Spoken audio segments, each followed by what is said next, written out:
Aloha, my friends and family and enemies, and today I'm going to talk to you about epigenetics, the God self, and the habit mind. An eternal sparring match, or can respectful beings preside, and can we attain harmonious balance finally? If you haven't been here before, my name is Trey Smith, and this is my show, Trey's Timeless Now. And click subscribe if you like this, and hit the notification bell, or follow me on Odyssey or Rumble for more. Right here, right now, there is no other place for me.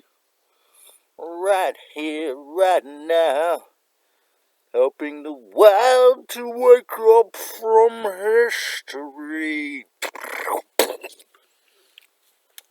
Epigenetics, the God self and the habit mind. The idea for this video came to me years ago.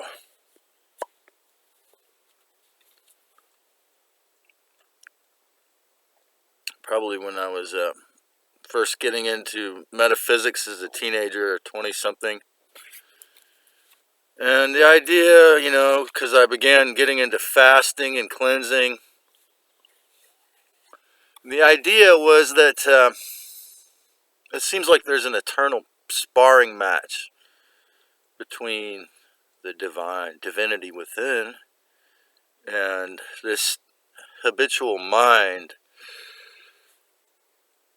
The part of me that always needed the cannabis, or the part of me that always needed the coffee, or both, or whatever it was, the habit, or even just simply television or YouTube, or whatever the habit was, it seemed to be this eternal sparring match going on between the soul of the human and the habit mind. And so, is this going to be a habit match forever? Or will eventually the original respectful divine creator beings preside in the subconscious? This is what I call the last battle on earth. I was having a double Pisces in my natal zodiac birth chart. I call this the last battle on earth, the battle between the 3D habit mind and the eternal divine self. Because you see, the divine Namulu Christ, or Christos human race, the race that has been dumbed down and given amnesia, we are the race that has been given the great amnesia.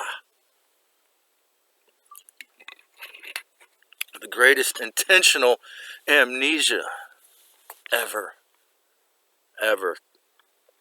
construed by an insane, powerful black magician, junior god. The race is the divine Namulu Christ humans, the race that has been dumbed down and given amnesia, clearly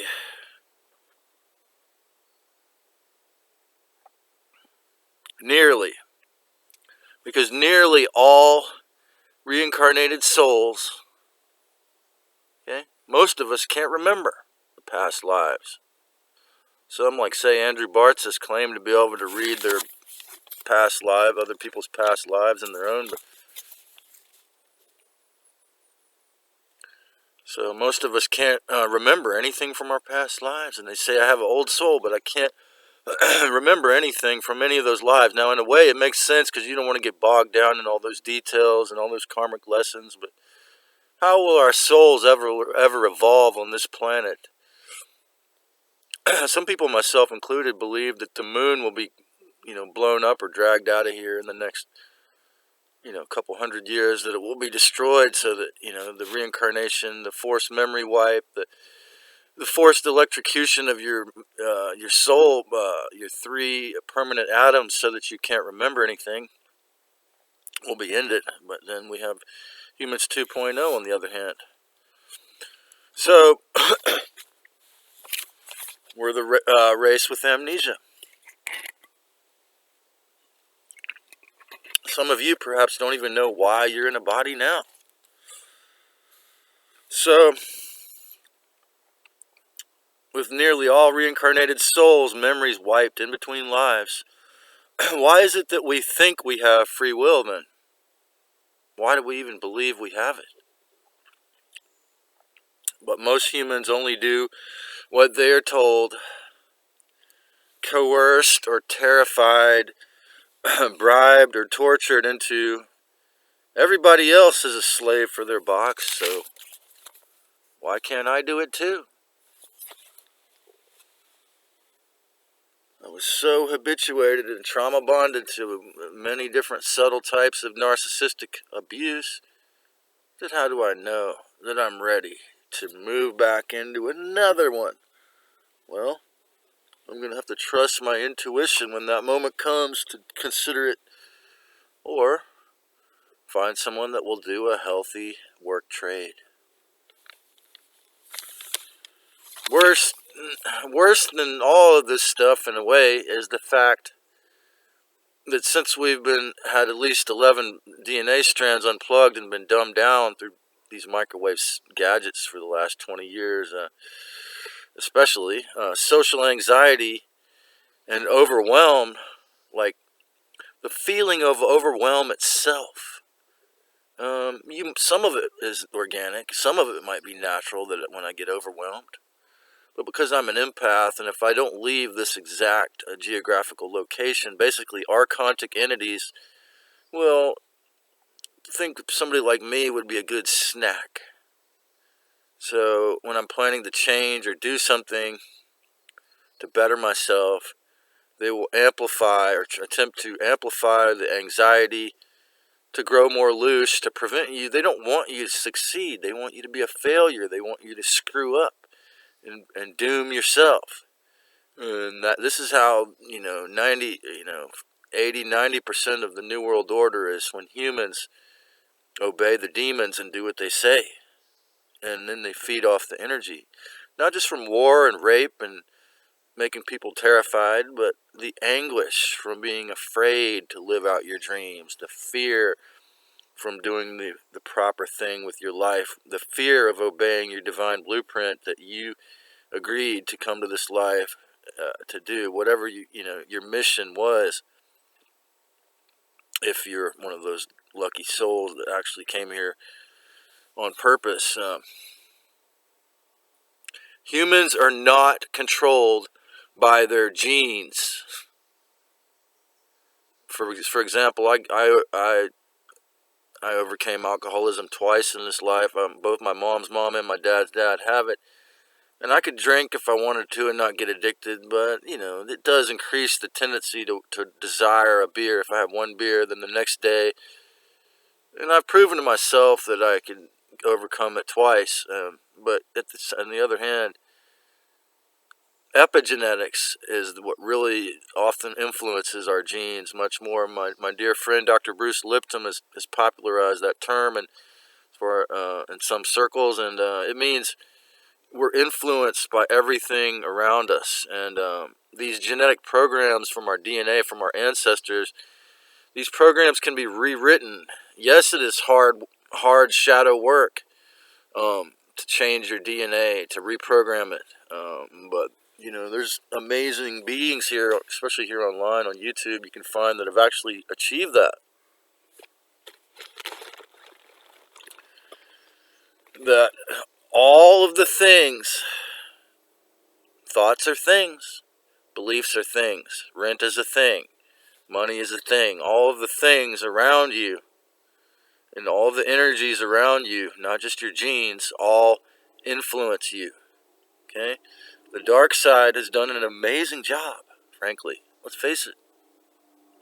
They've done an amazing job at atomization, social and mental fragmentization, compartmentalization, through wage and property tax slavery, creating regional mafia control groups through the religions and governments to start out with, and now through the digital mafia, and conning people to groups where group think can become mind flunk. As I say, that's what it is most of the time. Failing the ascension and their count. You're the person surveilling me heavily. Failing the ascension in their, while they dump horrible things into the sky, possibly failing the ascension in their county, because everyone here is a wage or property slave. So we gotta focus on being slaves for the money system it's so inflated it's about to pop like the piñata.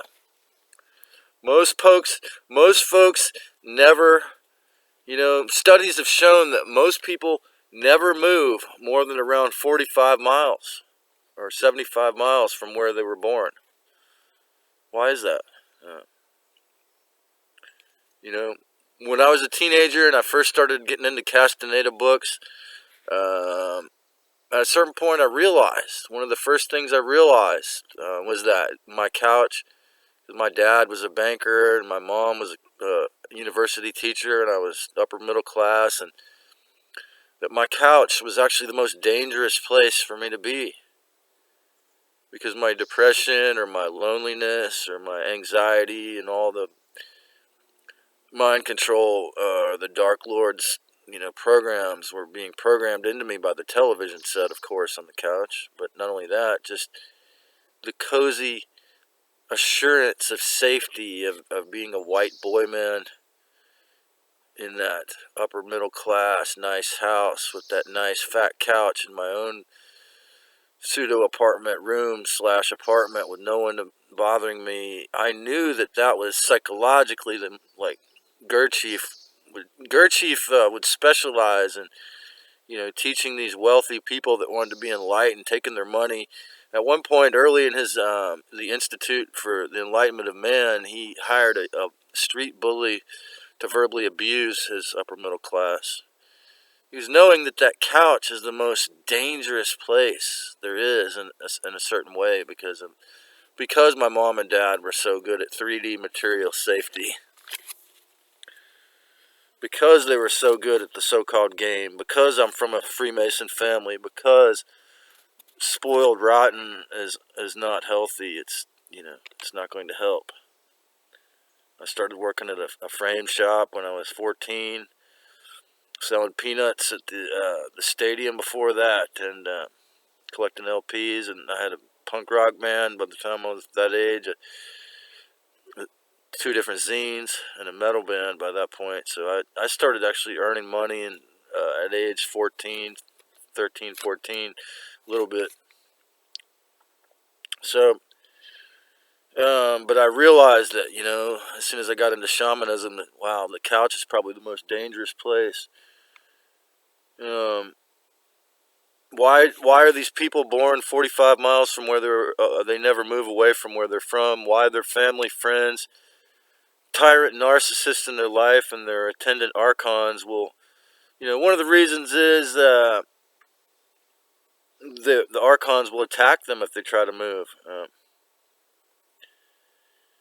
Because the more you stay in one place, especially if it's haunted, the more, you see a change in the possessed causes massive cognitive dissonance to a lot of people, because, there's archons in every town, and they're going to try to, they're going to flip the fuck out, because they can't really move with you. They can't, they're really rooted to the place, and so when a town or a county like this is haunted or blessed, well, for here, this place is very blessed and very haunted, and those energies kind of stay with it, unless you, of course, people will notice if they'll try to stick around you, but they, often, spirits are all different. Sometimes they can go with you, but basically, often what happens is people get massive cognitive dissonance when they want to leave, because,